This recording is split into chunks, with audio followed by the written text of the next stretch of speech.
नमस्कार, सगरमाथा प्राइम समाचारमा स्वागत छ। म जयन्ती पुरासेनी। सबैभन्दा पहिले मुख्य समाचार। कब्जा गर्न नसकेपछि दाहालले पार्टी फुटाएको एमाले अध्यक्ष ओलीको भनाई। अदालत, निर्वाचन आयोग र सभामुखको सहयोगी भूमिका रहेको आरोप।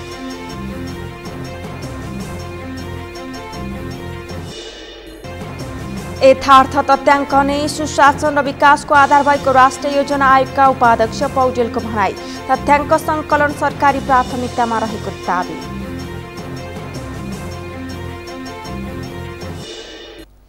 कोरोना संक्रमण जोखिमका कारण 1.5 वर्षदेखि बन्द वीरगञ्जको रक्सल नाका खुल्ला। नेपाल भारत आवागमन सुरु।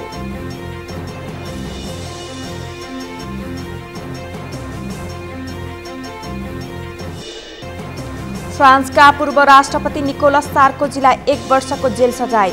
सन् 2012 को चुनावमा गैरकानुनी रूपले लगानी गरेको आरोप।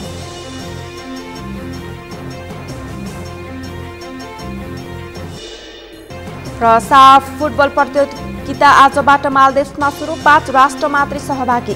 भुटान, अफगानिस्तान र पाकिस्तानले भाग लिएनन्।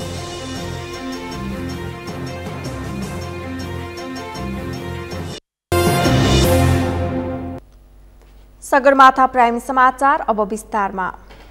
नेकपा एमालेका अध्यक्ष केपी शर्मा ओलीले नेपाली कांग्रेसलाई पुँजीवादी तथा माओवादी केन्द्रलाई अस्थिर र विभाजनकारी भएको आरोप लगाएका छन्। आजबाट सुरु भएको नेकपा एमालेको प्रथम विधान महाधिवेशनलाई सम्बोधन गर्दै ओलीले यस्तो बताएका हुन्। अमृत ढकालको रिपोर्ट।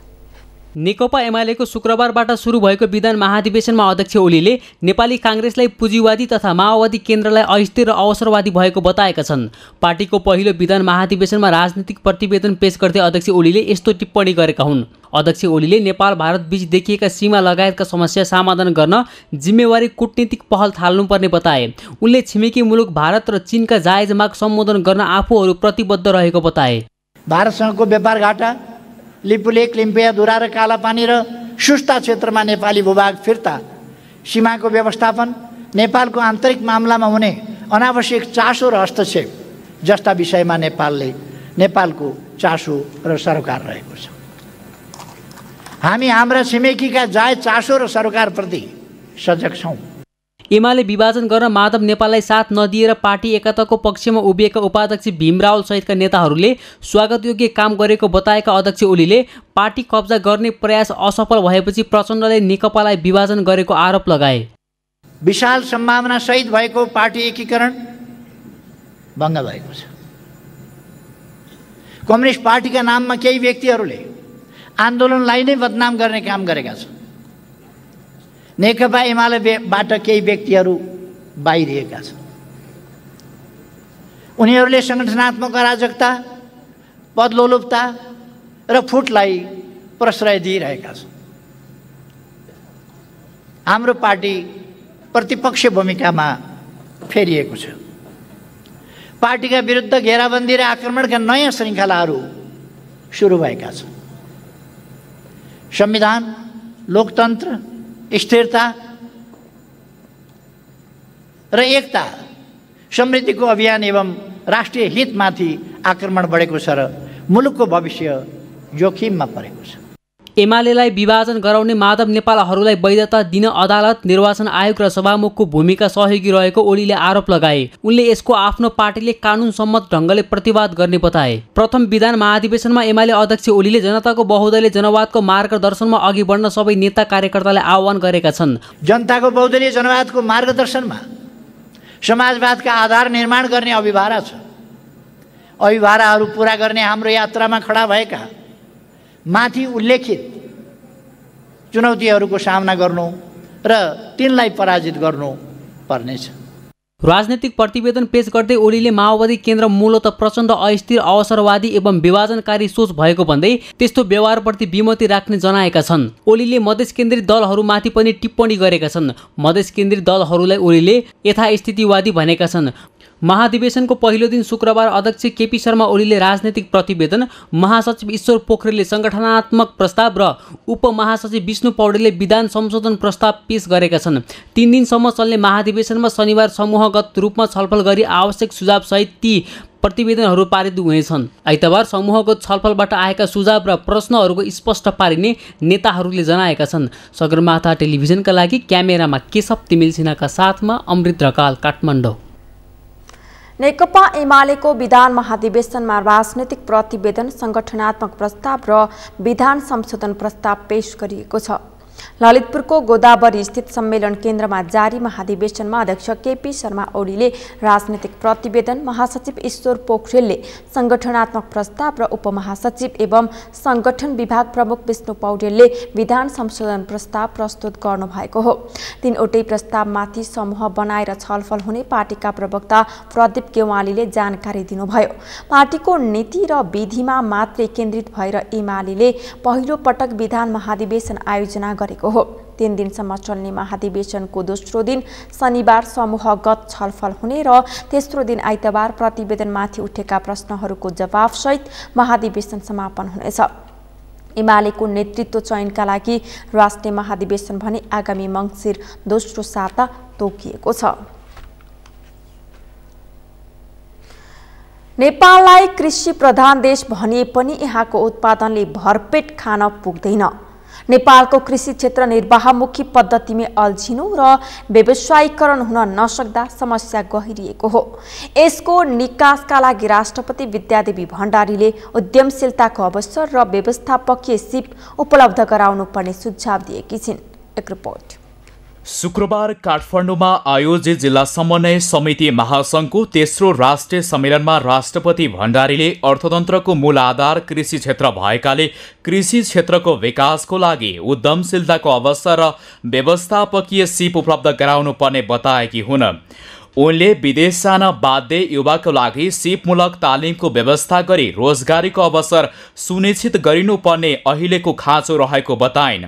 उनले मुलुकको समग्र विकासलाई नागरिकको आकांक्षा अनुरूप शीघ्रता दिनुपर्ने खाँचो रहेको बताइन्। हाम्रो अर्थतन्त्रको मूल आधारको रूपमा रहेको कृषि क्षेत्रको विकासका लागि उद्यमशीलताको अवसर र व्यवस्थापकीय सिप उपलब्ध गराई रोजगारी सिर्जना गर्नुपर्दछ।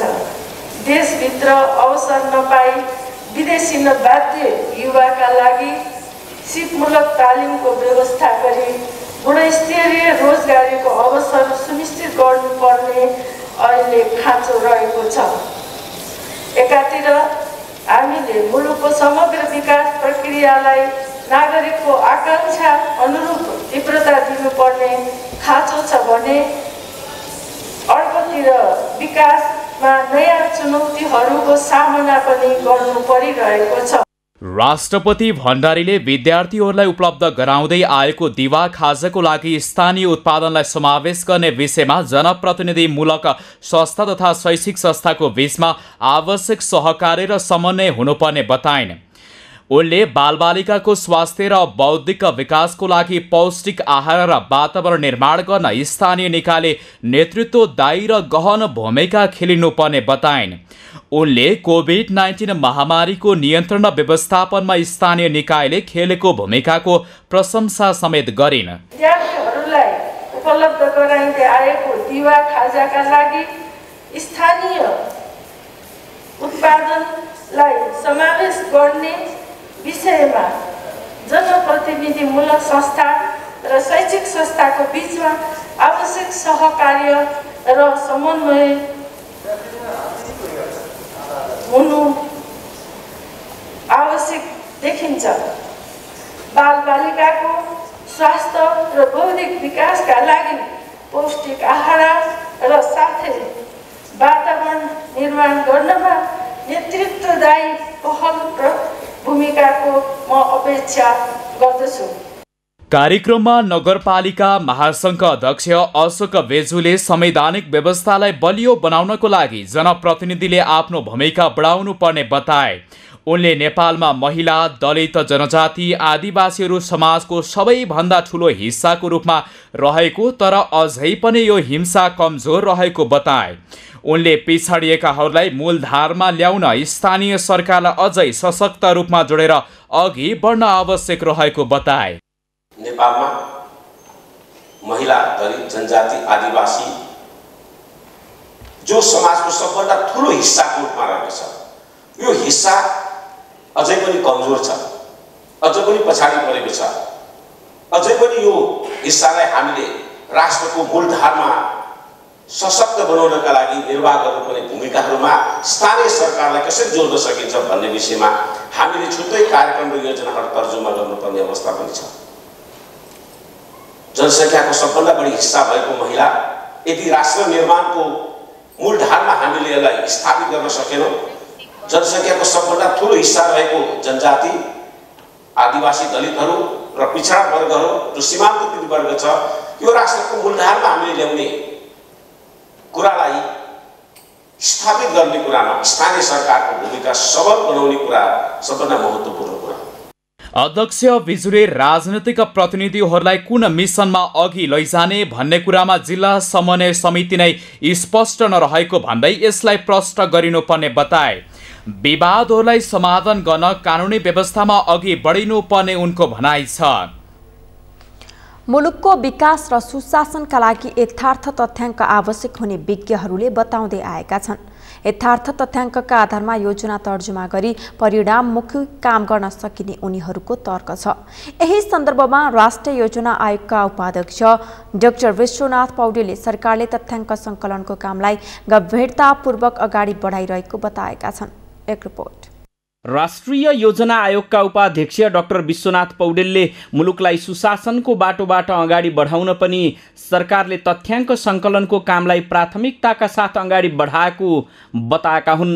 नेपाल उद्योग परिसङ्घले शुक्रबार काठमाडौँमा सार्वजनिक गरेको इन्डस्ट्री स्टेटस रिपोर्टको सार्वजनिक गर्दै उनले केन्द्रीय तथ्याङ्क विभागलाई पनि यथार्थमा आधारित तथ्याङ्क सङ्कलनको काममा जोड दिन सचेत गराए। उपाध्यक्ष पौडेलले तथ्याङ्कमा आधारित भएर शासन गर्नु नै सुशासन भएको स्मरण गराउँदै त्यस काममा उद्योगी व्यवसायीहरूको पनि ध्यान जानुपर्नेमा जोड दिए। तथ्याङ्कमा कतिपय कामहरू अगाडि बढाउने चाहिँ सिरियसली सरकार लागिरहेको छ होइन। हाम्रो देशमा बेरोजगारी कति छ होइन, र संयोगले के भने फेरि मतलब तथ्याङ्क विभाग पनि एनपिसीको अन्डरमा हुन्छ नि त। त्यसले गर्दाखेरि म उहाँहरूसँग भनेको छु कि तथ्याङ्कमा एकदमै बल गरौँ। तथ्याङ्कमा आधारित भएर शासन गर्नु भनेकै सुशासन हो। हुकुमी शासनमा you don't need any data, you don't need anything to back you up होइन, तर तथ्याङ्कमा आधारित भएर गर्ने भनेको राम्रो हो। र तपाईँहरूको यो सहयोग एकदम इम्पोर्टेन्ट हो सर होइन। रियली एप्रिसिएट र कन्टिन्युटी एकदम इम्पोर्टेन्ट हो। कन्टिन्युसली आइराखोस्, यसबाट हामीलाई मिनिङफुल इन्फर्मेसन पाउँछ। कार्यक्रममा नेपाल उद्योग परिसङ्घका अध्यक्ष विष्णु अग्रवालले उद्योग व्यवसाय सञ्चालनको लागि विद्युतमा लगाइएको महसुल दर घटाउन सरकारसँग माग गरे। उनले विद्युत महसुल घटाउने काम सरकारले गरे नेपालको निर्यात व्यापार समेत बढेर जाने स्पष्ट पारे। अध्यक्ष अग्रवालले विद्युत महसुल सहुलियत दरमा सरकारले व्यवस्था गर्न नसक्दा नेपालले आयातित वस्तुमा निर्भर हुनुपर्ने अवस्था आएको तर्फ पनि सरकारको गम्भीर ध्यानाकर्षण गराए। चाहिँ अब इन्डस्ट्रियलाइजेसनको लागि यदि चाह्यो भने हामीले बिलिङ चार्ज तिरेर वा इलेक्ट्रिसिटीको अहिले जुन हामीले बढाउन खोजिरहेछन् त्यो बढाउन नबढाइकन त्यसको सट्टा हामीले चाहिँ इन्डस्ट्रियलाइजेसन गर्नको लागि एउटा सस्तो रेटमा चाहिँ बिजुली वा म्याक्सिमम उपभोग गर्ने इन्डस्ट्री सेक्टर्सहरूलाई पनि अलिक सस्तोमा दिएर गर्न सक्यो भने एउटा चाहिँ डुइङ बिजनेस वा कस्ट अफ प्रोडक्सन घटाउन सक्छौँ डाक्टर साहब। र अर्को एक्सपोर्टको वातावरण पनि हाम्रो चाहिँ बन्न सक्छ। मैले चाहिँ 2-3वटा कुरा मात्रै राखेर मैले once again I would like to thanks to you. Nepal उद्योग परिसङ्घले औद्योगिक क्षेत्रको विकासको लागि सरकारले उद्योग धन्दाहरू सञ्चालन गर्ने उपयुक्त वातावरण निर्माण गर्नुपर्ने आवश्यकता औल्याउँदै आएको छ। मुलुकको व्यापार घाटा कम गर्न र बेरोजगारी समस्या समाधान गर्न पनि सरकारले उद्योग व्यवसाय मैत्री वातावरण निर्माणमा ढिलाइ गर्न नहुने अध्यक्ष अग्रवालको भनाइ थियो। पछिल्लो समय बुद्ध एयरको जहाजमा पाङ्ग्रा ननिस्कने समस्या आउँदा धेरैले त्राहिमाम बनायो। यसबारेमा अहिले अनुसन्धान चलिरहेको छ। नागरिक उड्डयन सम्बन्धी समस्या र समाधान उपसमितिले हवाई जहाजमा देखिने प्राविधिक समस्याका सम्बन्धमा आज छलफल गरेको छ। एक रिपोर्ट। शुक्रबार सिंहदरबारमा बसेको उपसमितिको बैठकले पछिल्लो समय हवाईजहाजमा देखेका प्राविधिक समस्याहरूको बारेमा छलफल गरेको हो। छलफलमा संस्कृति, पर्यटन तथा नागरिक उड्डयन मन्त्रालयका सहसचिव बुद्धि सागर लामिछानेले केही दिन अघि बुद्धयरमा देखेको समस्या त्रुटि बहस भएको बताए। उनले बुद्धयरमा भएको घटनाको अहिले अनुसन्धान भइरहेको बताए। सहसचिव लामिछानेले विमान मेसिनबाट चल्ने भएकाले कहिलेकाहीँ केही समस्याहरू देखिनु स्वाभाविक भएको तर्क गरे। अब घटनाकै कुरा हेर्दाखेरि अब हाम्रो चाहिँ राजु सरले भन्नुभयो कि अब अहिले हामी सबै अब एउटा चाहिँ इन्भेस्टिगेसनकै फेजमा छौँ। अब के कसो भन्ने कुरा हामीले अब अहिले यो बिचमा अब त्यति चाहिँ भनिहाल्नु त राम्रो हुँदैन। हामीले काम सकेपछि फेरि अब यो भन्ने ठाउँ त अब चाहिँ अब फेरि भने पनि अब यो विस्तृत रूपमै अब हामीले चाहिँ त्यो छलफल गर्ने राख्ने त्यो यसपछि के गर्ने भन्ने कुराहरू त्यो पनि हामी गर्छौँ। छलफलमा नेपाल नागरिक उड्डयन प्राधिकरणका महानिर्देशक राजकुमार छेत्रीले प्राधिकरणले आफ्नो क्षेत्रबाट कतै पनि कमजोर नगरेको बताए। उनले नागरिक उड्डयन प्राधिकरणलाई हित हुने गरेर राम्रो सुझाव आए सहर्ष स्वीकार्ने बताए। हाम्रो पार्टबाट हामीले कहीँ कतै कमजोरी छोडेका छैनौँ। विगतको घटनाहरू म भन्न चाहन्न, तर अहिले यो टिम जुन छ राजनीतिको टिम लगायतका टिमहरू प्लस हामीले बाहिरबाट पनि हायर गरेका छौँ। डिआरडी एउटा सरहरू जस्ता टिम जुन आर्मीसीमा विगत 30 वर्षदेखि बोइङ चलाएर आउनु उहाँको टिम छ एउटा छ र उहाँले आफ्नो काम गरिरहेको छ। अझै पनि हो म्यानेजरहरूको चाहिँ मैले एउटा चाहिँ धेरै दिन यस्तो मिटिङले कुनै एउटा राम्रो कङ्क्रिट सुझाव आयो भने त्यसमा हामी अमल गर्छौँ। त्यस्तै नेपाल नागरिक उड्डयन प्राधिकरणका सहयोगी राजु श्रेष्ठले बुद्धयरको बारेमा अनुसन्धान भइरहेकाले केही भन्न नमिल्ने बताए। उनले जहाज किन्ने बेलामा हरेक जहाजको पार्टपुर्जा ल्यान्डिङको आयु तोकेको हुने भन्दै त्यस आधारमा रहेर छानबिन टोलीले अनुसन्धान गरिरहेको बताए। त्यसपछि अहिले हादसाको जुन घटनाको कुरा आयो, हामीलाई के भनिन्छ भन्दाखेरि घटनाको छानबिन हुँदाखेरि त्यसको रिपोर्ट नआएसम्म त्यसमा हामी त्यति कमेन्ट गर्दैनौँ। हाम्रो ती सिकाइएको हुन्छ त्यो आइसक्यो तथ्यगत रूपमा त्यो रिपोर्ट दिन्छ, त्यसपछि छलफल हुन्छ। तर छानबिनको क्रममा हामी त्यसरी चाहिँ धेरै चाहिँ डिटेलमा त्यसबारेमा चर्चा गर्दैनौँ। के भन्दा त्यो बेला चाहिँ छानबिन कमिटी काम गरिरहेको हुन्छ।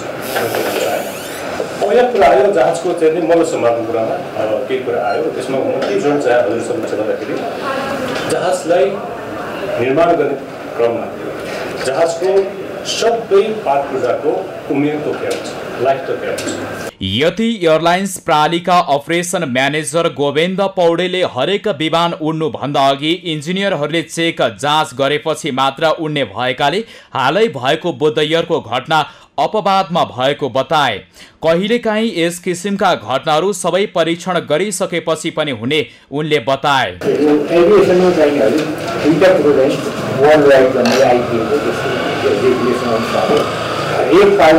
हरेक इन्जिनियर मेन्टेनेन्स गर्नुको आफ्नो लाइसेन्स हुन्छ। लाइसेन्स नभए मान्छेले केही गर्न नि पाउँदैन।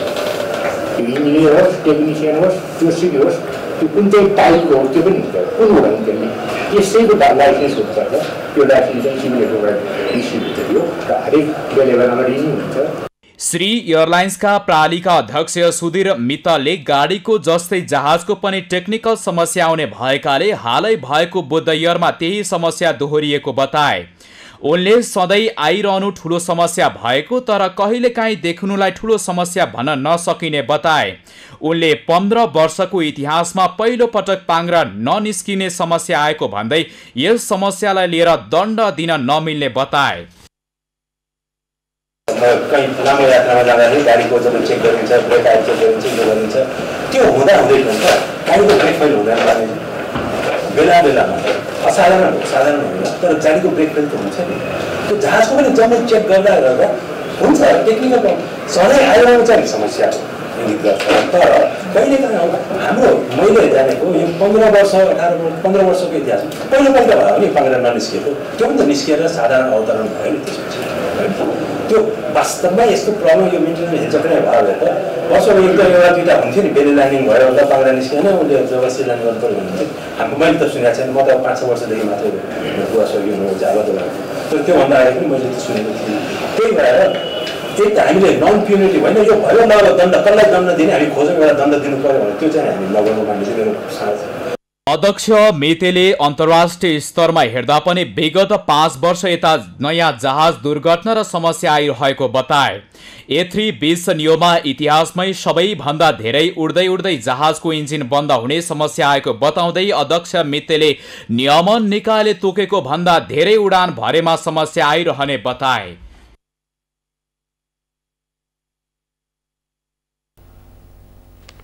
सरकारले अन्तर्राष्ट्रिय ज्येष्ठ नागरिक दिवस मनाइरहँदा वृद्धको अवस्थामा भने अझै सुधार आएको देखिँदैन। उनीहरूको हक हितका लागि भन्दै सामाजिक सुरक्षा ऐन, ज्येष्ठ नागरिक ऐन बनाइए पनि त्यसको कार्यान्वयन नहुँदा वृद्धको व्यवस्थापनमा जटिलता थपिएको छ। समीर जोशीको रिपोर्ट।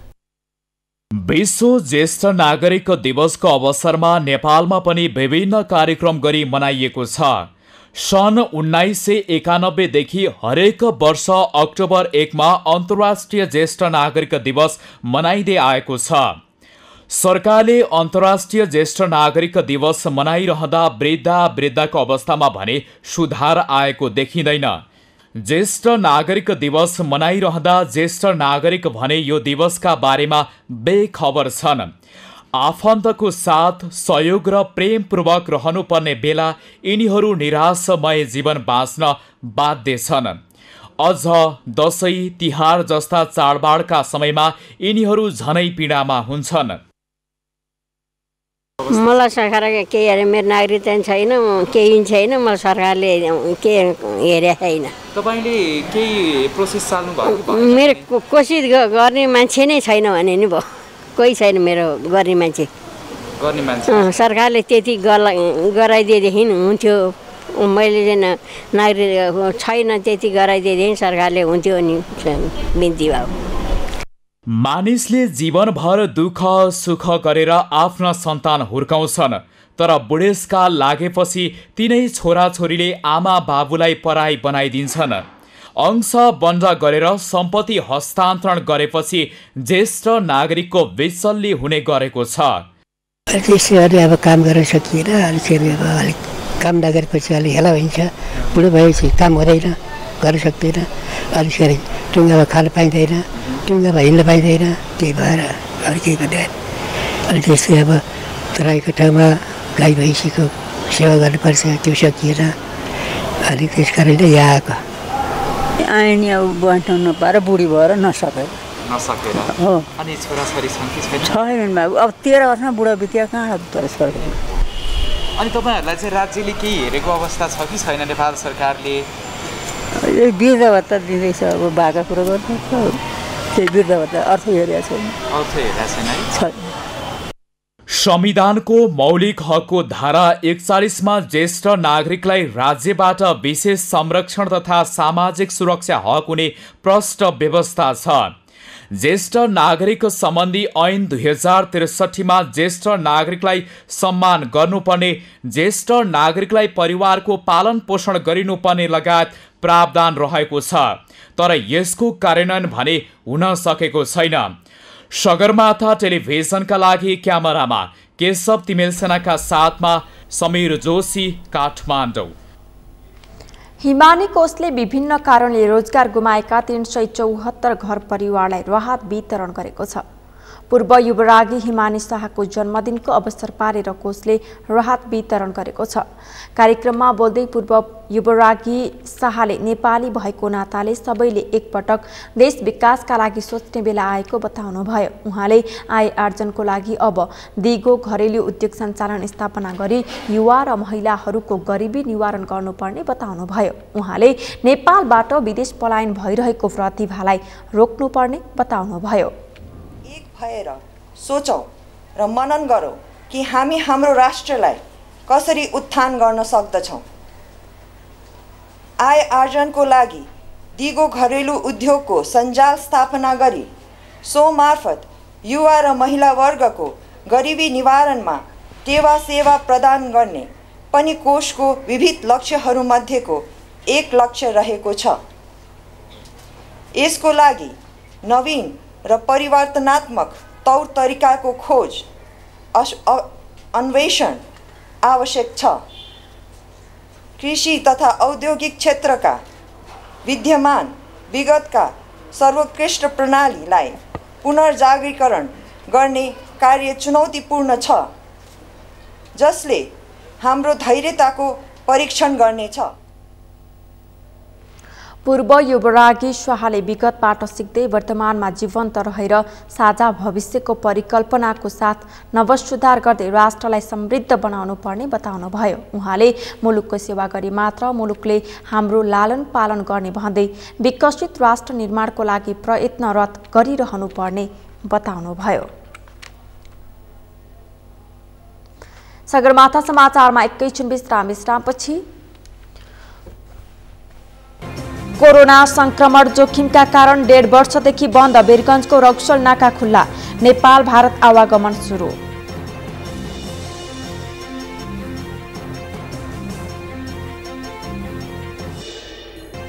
फ्रान्सका पूर्व राष्ट्रपति निकोलस सार्कोजीलाई 1 वर्षको जेल सजाय, सन् 2012 को चुनावमा गैरकानूनी रूपले लगानी गरेको आरोप।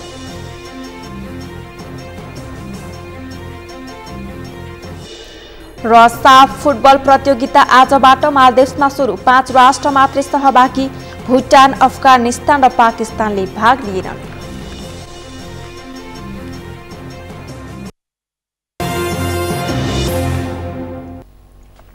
विश्रामपछि पुनः स्वागत छ। अब बाँकी समाचार। कोरोना महामारी नियन्त्रण गर्न विगत 1.5 वर्षदेखि बन्द रहेको वीरगञ्ज रक्सौल सीमा नाका आजबाट औपचारिक रूपमा खुल्ला गरिएको छ। सीमानाका खुल्ला भएसँगै नेपाल भारत आवागमन सुरु भएको छ। पर्साबाट नरेश सराफको रिपोर्ट। सरकारले कोरोना सम्बन्धी मापदण्ड पूरा गरी विदेशी सवारी साधन आवागमन गर्न लिखित रूपमा निर्देशन दिएपछि पर्सामा नेपाल भारत मुख्य प्रवेशद्वार शंकराचार्य गेटको मुख्य सडकमा लगाइएको तारबार हटाइएको छ। सीमा सुरक्षामा खटिएका सशस्त्र प्रहरीले सरकारको आदेश पालना गर्दै मुख्य सडकमा लगाइएको तारबार हटाए लगत्तै आवागमन सुरु भएको छ। सीमानाका खुला भएसँगै भारतीय पर्यटकहरू नेपाल प्रवेश गर्न थालेपछि होटल व्यवसायी खुसी भएका छन्। आज यो पहिलोपल्ट चाहिँ अब यो हामीले भारतीय गाडीहरू प्रयास कोसिस गर्दैछौँ। आज पहिलोपल्ट भएकोले अलिकति प्रोसेसको लागि यो जुन भन्सारको प्रोसेसको लागि अलिकति समय लागेको। प्रक्रिया खासै त्यति लामो होइन। यो जुन 72 घन्टाभित्रको यो कोभिड टेस्टको रिपोर्ट लिएर त्यसलाई चाहिँ हाम्रो सिसिएमसीको मा लगइन गरेर एउटा प्रिन्ट निकालेर त्यसमा चाहिँ मलाई कोभिड छैन भनेर एउटा चाहिँ सम्बन्धित यात्रुले चाहिँ सिग्नेचर गरेर एउटा पेपर दिनुपर्ने रहेछ। नेपाल प्रवेश गरेका भारतीय पर्यटकहरूलाई स्वागत गर्दै वीरगञ्ज महानगरपालिकाका नगर प्रमुख विजय कुमार सरावगीले पैदल यात्रुहरूको आवागमन यसअघि पनि जारी रहेकोमा आजदेखि निजी सवारीको आवागमन हुनुले दुई देश बीचको सम्बन्धमा अझै आत्मीयता हुने धारणा राखेका छन्। वीरगञ्ज बोर्डर या पुरा नेपालकै बोर्डरहरू भारतीय गाडीहरू निजी सवारीहरूलाई आउनको लागि खोलिएको अवस्था छ। वास्तवमा हाम्रो पर्यटनको ठुलो आधार भनेको भारतीय पर्यटक पनि हो र आज जुन यो निर्णय गभर्नमेन्टले गरेको छ एउटा ठुलो निर्णय मान्दछु। 1.5 सालदेखि निर्णयको बन्दी बनाएर जुन बोर्डरलाई रोकिएको थियो र हाम्रा पर्यटकीय जुन व्यवसायमा लागेका र एउटा मेरुदण्डी पर्यटन छ हाम्रो त्यसलाई नै भाँच्ने काम जुन गरियो अनि स्वास्थ्य प्रोटोकल मेन्टेन गर्दा पहिला पनि यो चिज खोल्न सकिन्थ्यो।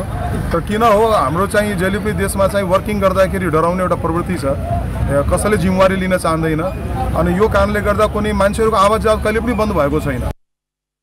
पीसीआर परीक्षण रिपोर्ट नभएका भारतीय पर्यटकहरूलाई सीमा नाकामा स्थापना गरिएको हेल्प डेस्क मार्फत नै तत्काल एन्टिजेन परीक्षण गरी रिपोर्ट नेगेटिभ आएपछि नेपाल प्रवेश गर्न दिएको छ। सीमामा खटेका सुरक्षाकर्मीहरूले पर्यटकहरूलाई पीसीआर रिपोर्ट छ छैन बारे चेक जाँच गरेर नेपाल प्रवेश गर्न दिएका छन्। नेपाल प्रवेश गर्न पाएकोमा भारतीय पर्यटकहरूले खुसी व्यक्त गरेका छन्।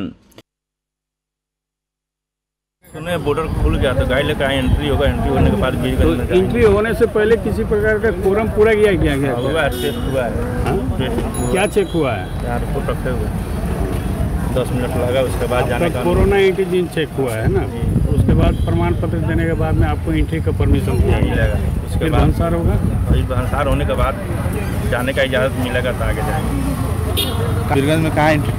वीरगंज आदर्श नगर जाएंगे, घंटाघर जाएंगे, उधर है थोड़ा और भी जाने का प्रोग्राम हो सकता है। अब जाने के बाद में अब नेपाल प्रवेश करता नहीं, जाने का अनुमति मिला अब इंडियन वाहन का, तो हम लोग कैसा लग रहा है? बहुत खुशी लग रहा है, कारण कि अपना गाड़ी रहते हुए भी हम लोग नहीं जा पा रहे थे, बहुत तकलीफ होता था। कोरोना संक्रमण नियन्त्रण गर्न विगत 1.5 वर्षदेखि सरकारले बन्द गरेको सीमा नाकाका कारण वीरगञ्ज तथा देशैभरका होटल तथा पर्यटन क्षेत्र प्रभावित बनेको थियो। सीमा नाका खुलेसँगै आवागमनमा सहजता आएको छ। सगरमाथा टेलिभिजनको लागि पर्साबाट नरेश सर्राफको रिपोर्ट। नेपालमा पछिल्लो 24 घण्टामा गरिएको पीसीआर परीक्षण अनुसार थप 898 जनामा कोरोना संक्रमण पुष्टि भएको छ। स्वास्थ्य तथा जनसङ्ख्या मन्त्रालयका अनुसार बितेको 24 घण्टामा गरिएको पीसीआर परीक्षणमा 898 जना संक्रमित 998 जना संक्रमित थपिएका हुन्। यस्तै थप 13 जनाको मृत्यु भएको छ। 1550 जनाले कोरोनालाई जितेका छन्। समीर जोशीको रिपोर्ट। नेपालमा पछिल्लो 24 घण्टामा 898 जना कोरोना संक्रमित थपिएका छन्। स्वास्थ्य तथा जनसङ्ख्या मन्त्रालयका अनुसार देशभरका विभिन्न प्रयोगशालामा गरिएको 10,113 जनाको पीसीआर परीक्षणमा 898 जनाको संक्रमण पुष्टि भएको हो।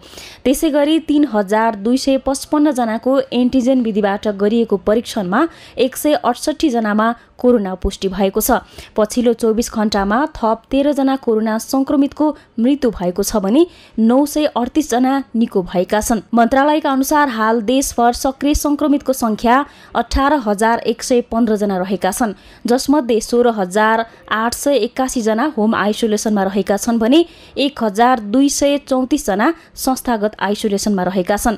कोरोनाका बिरामी मध्ये 354 जना आइसियु र 116 जना भेन्टिलेटरमा उपचाररत छन्। यस्तै 242 जना क्वारेन्टिनमा रहेको मन्त्रालयले जनाएको छ। यस्तै 10 वर्ष मुनिका 29 बालबालिकामा कोरोना संक्रमण पुष्टि भएको छ भने 11 देखि 20 वर्ष उमेर समूहका 119 जना कोरोना संक्रमित थपिएका छन्। सगरमाथा टेलिभिजनका लागि समीर जोशीको रिपोर्ट। सुदूरपश्चिम प्रदेशको अस्थायी राजधानी धनगढीका अधिकांश सडक निर्माण भएको वर्ष दिन नपुग्दै भत्किएका छन्। धनगढीको मुख्य बजार क्षेत्रमा पर्ने कैलाली पुलदेखि सेतो पुलसम्म मर्मत सम्भार गरिएको सडक वर्ष दिन नहुँदै भत्किएको छ। वर्ष दिन नपुग्दै कालोपत्रे तथा मर्मत गरिएको सडक भत्किँदा पानी जम्ने, खाल्टाखुल्टी पर्ने, सवारी जाम लगायतको समस्या देखिएको छ। कैलालीबाट दिनेश विष्टको रिपोर्ट। करोडौं रकम खर्च गरेर वर्षेनी सडक मर्मत हुँदै आए पनि त्यो दिगो नहुँदा सरकारको लगानी बालुवामा पानी हाले जस्तै हुने गरेको छ। सडक निर्माणमा कमसल सामग्रीको प्रयोग, बर्सातमा गरिने पिच र निर्माण कम्पनीको लापरवाहीले सडक बलियो नहुँदा स्थानीयले दुःख पाइरहेका छन्। साँघुरो सडक, त्यही माथि ठाउँ ठाउँमा सडक बिग्रिएका कारण दुर्घटनाको जोखिम पनि उत्तिकै रहेको स्थानीयको भनाइ छ। निर्माणको कार्यमा सरकारी निकायले पनि बेला बेलामा नियमन अनुगमनमा ध्यान नदिँदा धनगढीका सडकको अवस्था दिन प्रतिदिन कहाली लाग्दो छ। बर्खा लागेपछि तपाईँको अब पानीले पनि त्यस्तै भिजेर अथवा या यो मसला कमालेर हो कि त्यही कारणले पनि अब भत्किन सक्छ। अब ठुल्ठुलो लोडहरू गाडीहरू हिँडेर हुन्छ, त्यसले पनि अब भत्किन सक्छ। अब यो खाल्डा खुल्टी भनेको अब यो ठेकेदारकै लापरवाही हुनसक्छ। यो अब हेर्नु, अब यो कालोपत्र गरेको यो के हो, अब यो पुरै मसला कम हालेर जस्तो छ।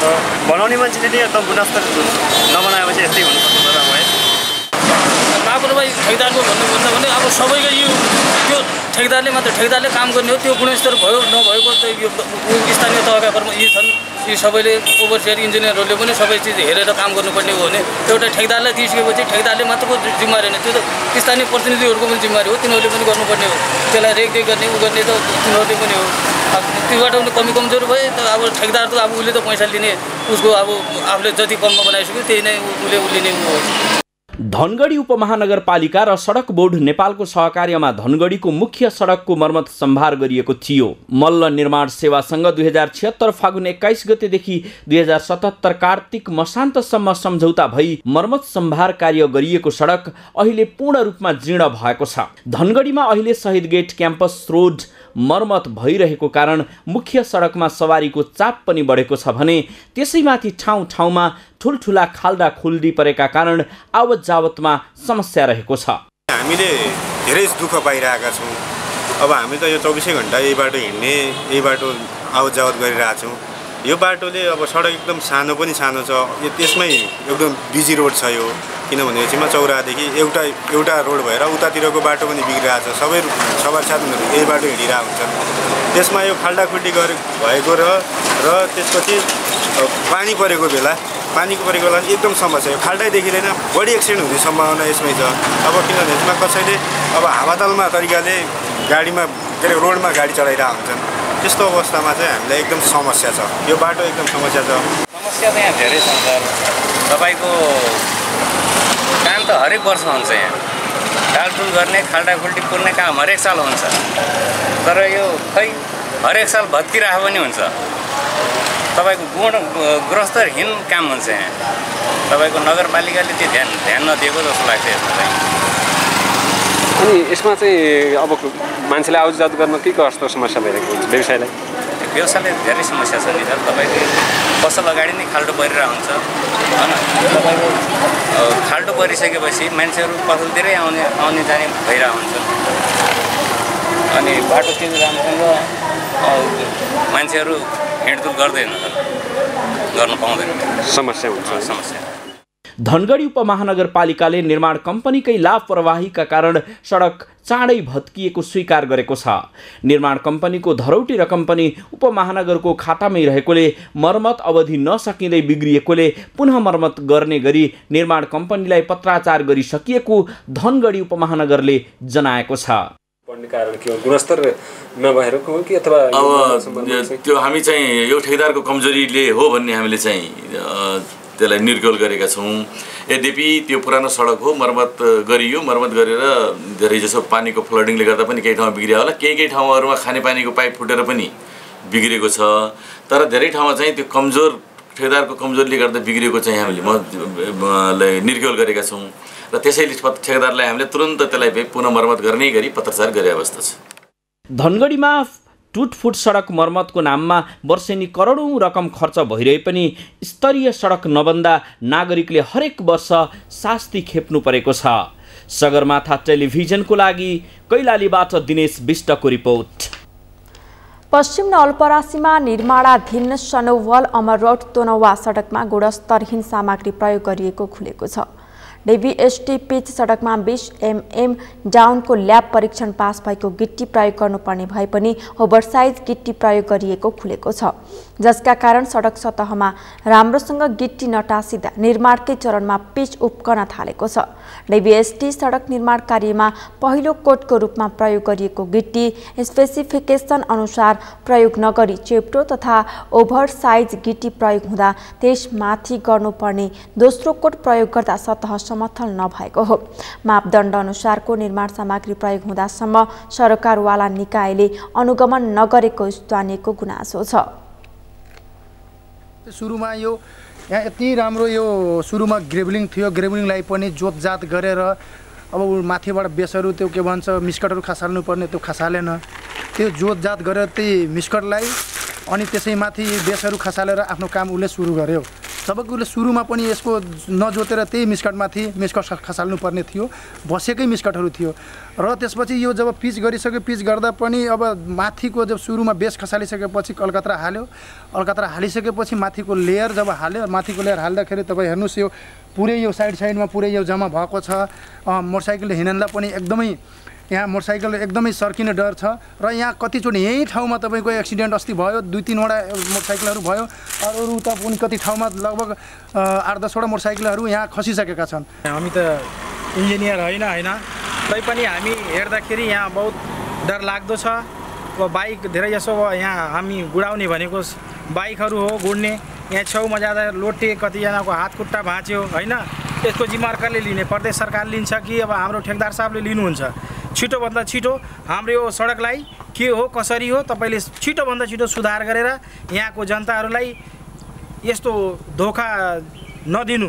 किनभने यहाँ मान्छेहरू पुरा गुनासो छ हाम्रो यो बाटो तपाईँको सुनवल तुरिया पुलदेखि अमावा रूपन्देहीको यो हुलाकी रोडमा जोड्ने बाटो हो। यो धेरै यसमा चाप पनि छ। अहिलेको वर्षमा बाढीले गर्दा थुप्रै पुलहरू भत्काएको कारणले यो यसमा पनि आवाज जावत धेरै चाप छ। यसो कारणले छिटोभन्दा छिटो हाम्रो अब ठेकदार साहब या प्रदेश सरकारले यसलाई पहल गरेर हाम्रो ठाउँ ठाउँमा खाल्टो पनि परिसकेको छ, गिट्टीहरू सब उत्किसकेको छ।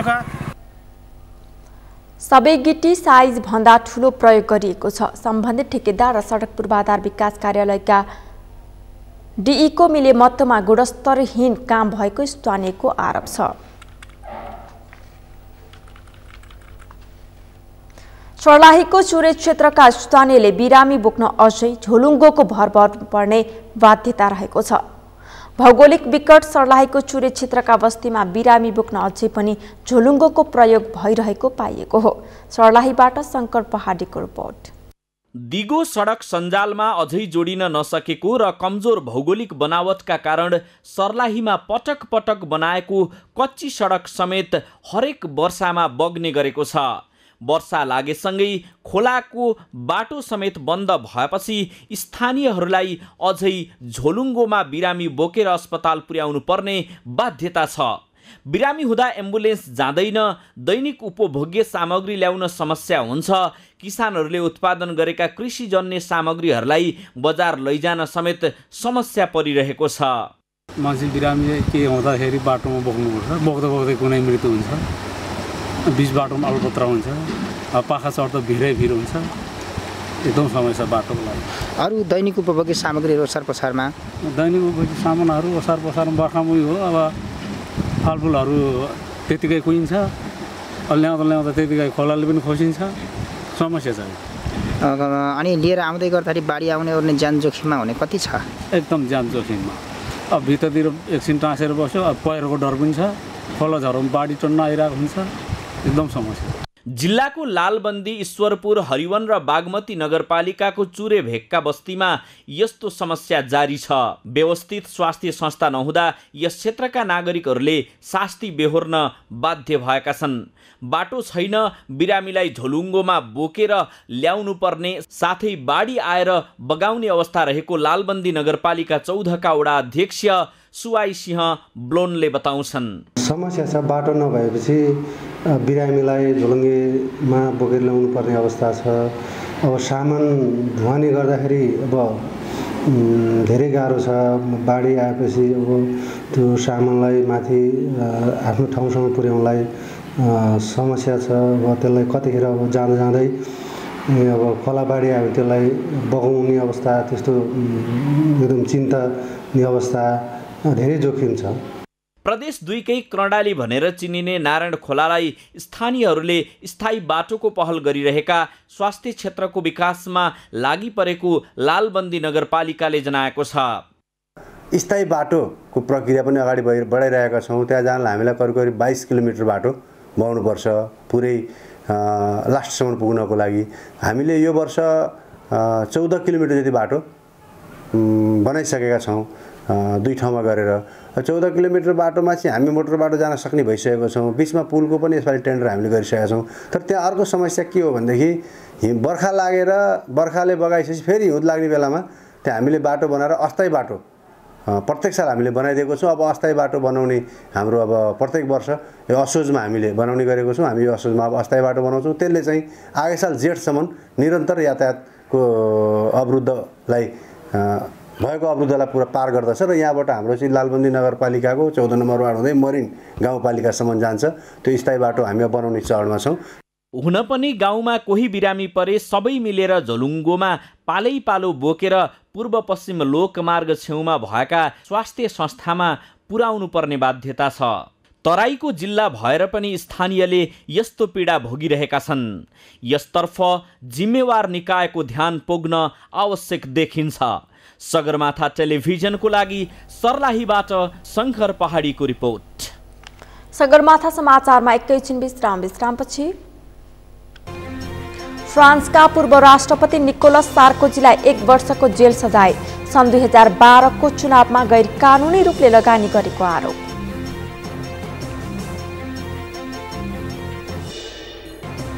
र साफ फुटबल प्रतियोगिता आजबाट मालदिभ्समा सुरु।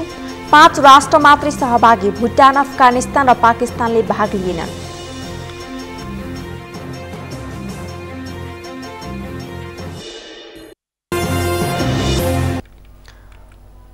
अब पालो अर्थ समाचारको।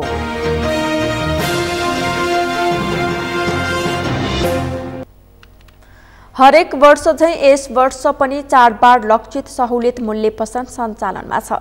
बजार भाउभन्दा सस्तो मूल्यमा सामान बेचेर उपभोक्तालाई राहत दिने उद्देश्यका साथ सरकारले पसल सञ्चालनमा ल्याएको हो। यसपटकको सहुलियत पसलमा चिनी र च्याङ्ग्रा पाइने छैन भने अझैसम्म खसी बोकाको बिक्री सुरु भएको छैन। पुष्कर खतिवडाको रिपोर्ट। हरेक वर्ष झैं यस वर्ष पनि असोज 1 गतेबाट चाडबाड लक्षित सहुलियत मूल्य पसल सुरु भयो। सरकारले चाडपर्व लक्षित सहुलियत मूल्य पसल सञ्चालनमा ल्याएसँगै साल्ट ट्रेडिङ कर्पोरेसन र खाद्य व्यवस्था तथा व्यापार कम्पनी लिमिटेडले देशभरका आफ्नै कार्यालय, डिपो, डिलर र अनलाइन मार्फत सहुलियत मूल्य पसल 2078 सञ्चालन गरेका छन्। तर यस वर्ष भने अघिल्ला वर्ष झैं यी पसलमा उपभोक्ताको भिड छैन। बजार भाउभन्दा सस्तो मूल्यमा सामान बेचेर उपभोक्तालाई राहत दिने उद्देश्यका साथ दशैं, तिहार, छठ लक्षित खाद्य र साल ट्रेडिङ मार्फत अनलाइन सहित सहुलियत पसल सञ्चालनमा आएको भए पनि उपभोक्ताले भने यसलाई सुपथ मूल्य मानेका छैनन्। अब यहाँ जनतालाई चाहिने आवश्यक पर्ने त्यो चिनी छैन, अलि ठिक्क लो लेभल अलिकति उस खालका मान्छेले खाने चाहिँ त्यो रातो मनसुरी दाल छैन, अलि सस्ता चिजहरू छैनन्। अब महँगा खालका चिजहरू चाहिँ अब छन् यहाँ। तर अब जुन हुनुपर्ने नेपाल सरकारले अनुदान दिएरै यसरी माइकिङ गरेर सारा सबैतिर हल्ला गरिसकेपछि चाहिँ सबै थोक मिलाएर दिनुपर्ने त्यो खालको सामान चाहिँ ठिक मात्राकै देखियो। तर जुन दिनुपर्ने त्यो छैन। मूल्य त यो दाल र उसको यो अरू उसको बाहिर बजारमा झन् कालो दाल यो 150 मा पाइन्छ, यहाँ 155 तिरिएको छ। यो अरू दाल पनि उस्तै हो। चामलमा के छ, यहाँको चामल खाइएको छैन, खेतीकै चामल खाइन्छ। सहुलियत मूल्य पसलमा दैनिक उपभोग्य वस्तु चामल, दाल, गेडागुडी, नुन लगायतका वस्तुहरू बिक्री हुँदै आएको छ। यसपटक उपभोक्ताले यी पसलबाट खरिद गर्ने नुनमा 2 रुपैयाँ, भटमास तेल र कर्णाली सिमीमा 10 रुपैयाँ र बाँकी सबै खाद्यान्नमा प्रति किलो वा प्रति लिटर 5 रुपैयाँ छुट पाउनेछन्। तर यसपटक सुपथ मूल्य पसलमा चिनी नराखिएकोमा उपभोक्ताले गुनासो गरेका छन्। सुपथ मूल्य त राम्रो छ हैन। पहिलाको साल आउँदा पनि चिनी त पाकै थिएन, अहिले पनि छैन चिनी त हैन। अरू कुराहरूमा अब यातायातको भाडाहरू महँगो भएको कारणले, तेलको भाडाहरू महँगो भएको कारणले चाहिँ नि यो बढेको भन्ने कुरा चाहिँ शून्य छ। 5-10 रुपियाँ सस्तो चाहिँ दिनुभएको छ, तर राम्रो छ, क्वालिटी चाहिँ राम्रो छ है। हजुर अहिलेसम्म हामीले खाएको छौँ हैन। पोहोर पनि म लिन आएको थिएँ, पिठो दालहरू गेडागुडीहरू म यहीँबाट लान्छु प्रायः जसो। हेरी राम्रो लागेछ। चिनी मात्र होइन, यसपटक सुपथ मूल्य पसलमा च्याङ्ग्रा समेत नपाइने भएको छ। साथै दशैंका लागि खसीबोका ल्याउने प्रक्रिया समेत भर्खर सुरु भएको छ। खाद्यका अनुसार घटस्थापनाको केही दिन अघिसम्ममा खसीबोका ल्याई बिक्री वितरण गरिने तयारी छ। हामीले यो असोज 1 गतेदेखि चाहिँ जुन सुपथ मूल्य पसल सञ्चालन गर्यौं नि, अब 1 गतेदेखि आज 15 गतेसम्म हामीसँग अब 7-8 किसिमको चामल छ, 4 थरीको दाल छ, 3 किसिमको तेल छ, अनि आटा चिउरा लगायतका यी खाद्यान्नहरू छन् भने अब हामीले अहिले च्याङ्ग्रा आउने सम्भावना त म न्यून नै देख्छु हैन। तर खसी बोका चाहिँ हामीले एकदम 2000 गोटा चाहिँ ल्याउँछौँ र उपभोक्तालाई सुपथ मूल्यमा नै गत वर्ष जस्तै गरेर बिक्री। सहुलियत मूल्य पसलमा तोरी तेल 260 रुपैयाँ, मार्सी चामल 220 रुपैयाँ, मास दाल 155 रुपैयाँ, चिउरा 80 रुपैयाँ, क्वाटी 130 रुपैयाँ प्रति किलोमा पाइन्छ। खाद्यले 40 जिल्लामा 43 स्थानमा सहुलियत मूल्य पसल सञ्चालनमा ल्याएको छ भने साल ट्रेडिङले 38 स्थानमा पसल सञ्चालन गरेको छ। यी पसल कार्तिक 24 गतेसम्म सञ्चालनमा रहनेछ। तर असोज 1 गतेदेखि सञ्चालनमा आएका सहुलियत मूल्य पसल सुदूरपश्चिम प्रदेशका पहाडी जिल्लामा भने अझैसम्म सञ्चालनमा आएको छैन। सगरमाथा टेलिभिजनका लागि क्यामेरामा केशव तिमल सिन्हाका साथमा पुष्कर खतिवडा, काठमाडौँ। म्याग्दीको बेनीमा आजदेखि केन्द्रीय तोरनला गोल्ड कप अन्तर क्षेत्रीय आर्चरी प्रतियोगिता सुरु भएको छ। थकाली सेवा समिति नेपालको आयोजनामा 3 दिनसम्म सञ्चालन हुने प्रतियोगितामा देशका विभिन्न ठाउँबाट आएका 18 समूहका 100 जना भन्दा खेलाडीहरू सहभागी छन्। थकाली समुदायको पौराणिक तारो हान्ने खेलको संरक्षण, खेल पर्यटनको विकास र प्रवर्धन गर्ने उद्देश्यले आयोजित प्रतियोगिताको आयोजना गरिएको हो। समाचारको अन्त्यमा मुख्य समाचार फेरि एकपटक। कब्जा गर्न नसकेपछि दाहालले पार्टी फुटाएको एमाले अध्यक्ष ओलीको भनाई। अदालत, निर्वाचन आयोग र सभामुखको सहयोगी भूमिका रहेको आरोप।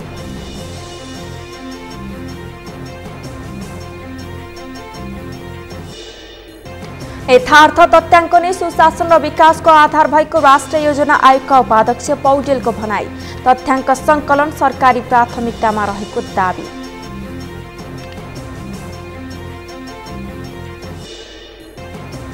कोरोना संक्रमण जोखिमका कारण 1.5 वर्षदेखि बन्द वीरगञ्जको रक्सौल नाका खुल्ला, नेपाल भारत आवागमन सुरु।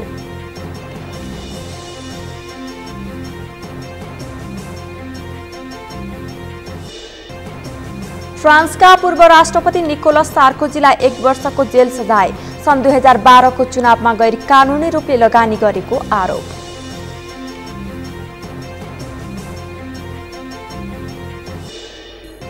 र साफ फुटबल प्रतियोगिता आजबाट मालदिभ्समा सुरु। 5 राष्ट्र मात्रै सहभागी। भुटान, अफगानिस्तान र पाकिस्तानले भाग लिएन।